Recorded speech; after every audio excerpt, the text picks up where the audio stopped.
جی دیکھیے نا، آج کل جو جتنی بھی ڈپلومیسی ہو رہی ہے وہ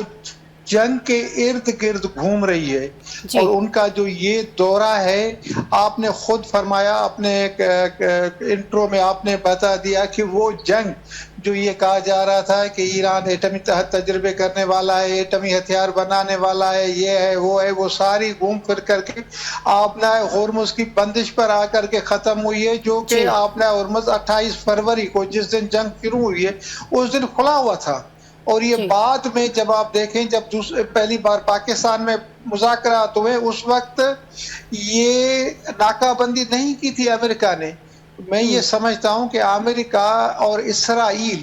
یہ دنیا کو پرامن بنانے کے لیے ابھی تک یہ مینٹلی تیار نہیں ہے، یہ پیس آف مائنڈ ان کے پاس نہیں ہے۔ یہ صرف شو آف کر رہے ہیں کہ جی ہم بات کر رہے ہیں، یہ ہو رہا ہے وہ ہو رہا ہے، ایران نہیں آ رہا۔ بھائی ایران تو آپ کے ساتھ بات کر رہا تھا، تو آپ نے یہ ناکہ کیوں لگایا ہے؟ دنیا کا تیل کیوں بند کیا ہے؟ پہلے تو آپ نے یہ کہہ دیا کہ جی ایران بھی تیل بیچ سکتا ہے، رشیا بھی تیل بیچ سکتا ہے، آپ نے پابندیاں ہٹائی نہیں، اور بعد میں پھر آپ نے جہازوں کو ضبط کرنا شروع کر دیا، اور اس وجہ سے انشورنس کمپنیاں وہ پیچھے ہٹ گئی ہیں، جہازوں کے جو مالکان ہیں وہ پیچھے ہٹ گئے ہیں، اور تیل کا ایک بحران دنیا میں پیدا ہو رہا ہے